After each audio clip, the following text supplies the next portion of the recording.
Bon, on se retrouve à nouveau pour une nouvelle vidéo où là, je vais vous montrer dans cette petite présentation qu'en 2018, c'est vraiment une super opportunité pour créer sa marque de vêtements. Il y a tous les éléments aujourd'hui nécessaires, aussi bien techniques en termes de publicité, de process. Il y a tout ce qu'il faut pour créer sa marque de vêtements. Regardez cette présentation et à plus tard. Tu veux créer ta marque de vêtements? Dans un premier temps, il va falloir choisir ton domaine d'activité. C'est ce qu'on appelle plus communément la niche. Il faut savoir que les gens achètent pour faire partie d'une communauté, d'un groupe. Pour cela, il va falloir que tu cibles ton audience. Tu peux choisir par exemple une passion, un loisir. Je te prends comme exemple les animaux, le sport, des loisirs techniques, des jeux vidéo, voire même un style de musique. Tu peux aussi choisir de défendre des causes. Imaginons être vegan, défendre des idées politiques. T'es youtubeur ou instagrammeur? Marque-toi et crée une marque autour de ton univers. J'imagine que tu as une communauté de fans. Je te conseille de trouver une niche en rapport avec tes goûts personnels. L'objectif à la fin n'est pas de se forcer, mais que ce soit un véritable plaisir. Il va maintenant falloir regarder le potentiel de ta niche. Facebook est une mine d'or pour comprendre, surtout avec les groupes Facebook. Tu vas pouvoir faire une véritable étude de marché. Je te conseille de t'inscrire sur les groupes. Tu t'inscris, tu te présentes, tu discutes, et tu te places surtout en position d'observateur. À la fin, l'objectif, c'est simple. Ton audience a un besoin, et toi, tu dois répondre à ce besoin. Tu dois leur apporter un élément de réponse. Donc il va falloir que tu crées une véritable identité. Je te conseille de mettre sur les produits que tu vas vendre des messages forts qui touchent vraiment émotionnellement ton audience et tes clients potentiels. Concernant le design, ce que je te conseille, c'est pour démarrer, utiliser des outils en ligne, par exemple canva.com, qui va te permettre de démarrer et faire tes premiers designs. Ensuite, tu peux très bien utiliser le service de freelancer sur par exemple 5euros.com ou Fiverr ou bien même Upwork. Maintenant, la question qui se pose, c'est comment tu vas vendre tous ces produits. Alors, plusieurs choix possibles.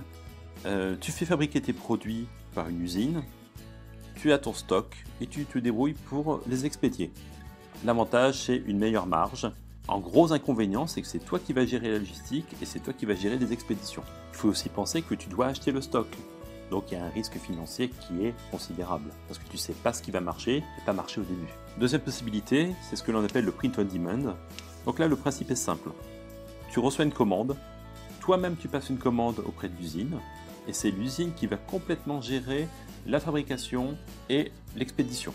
L'avantage, c'est que ça tourne tout seul, et autre avantage non négligeable, c'est que tu n'as aucun risque. Tu peux tester les produits et voir si ça fonctionne ou pas. En inconvénient, tu as simplement moins de marge. Moi, ce que je te conseille, c'est de démarrer avec le print on demand. Ça va te permettre de comprendre tes clients. Plus tard, tu pourras toujours faire du stock sur les produits que tu vends le plus. Maintenant que tu as choisi ton processus de fabrication, de quelle manière tu vas le vendre sur le web? Alors, il y a plusieurs possibilités. C'est avoir par exemple sa propre boutique.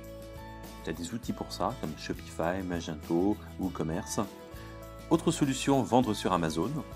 Enfin, tu as des plateformes comme Spreadshirt qui fabriquent, expédient et te permettent de faire ta boutique directement sur leur site. Alors moi, ce que je te conseille, c'est d'utiliser Shopify et avoir surtout sa propre boutique. L'intérêt, c'est que tu vas maîtriser ta marque, aussi bien en termes de charte et de design, tu vas maîtriser les process de vente et surtout, les clients, la base de prospects, ça va être à toi. Et ça, c'est essentiel.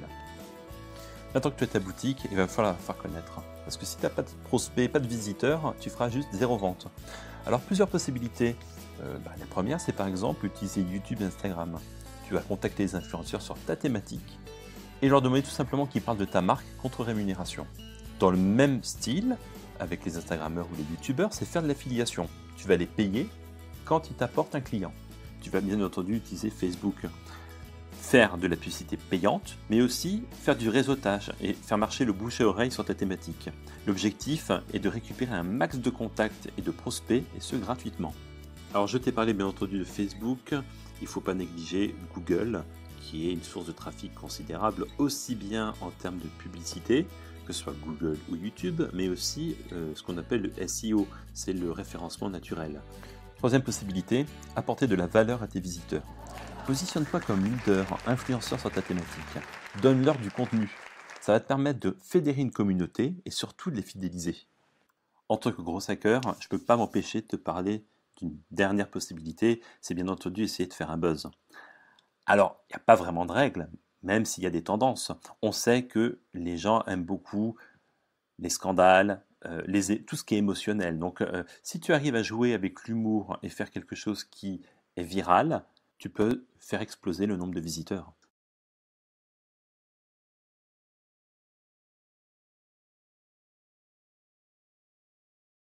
J'espère que cette vidéo vous a intéressé. Le but était vraiment une introduction au domaine du print on demand, comment créer sa marque. On va bien entendu creuser différents aspects. Si ça vous a plu, bah, abonnez-vous à la chaîne si c'est quelque chose qui vous intéresse. Si la vidéo vous a plu, vous pouvez bien entendu liker. Et si vous avez surtout des questions, le plus important, c'est que je répondrai à toutes les questions en commentaire. Vous souhaitez aborder certains points, dites-le. À plus tard.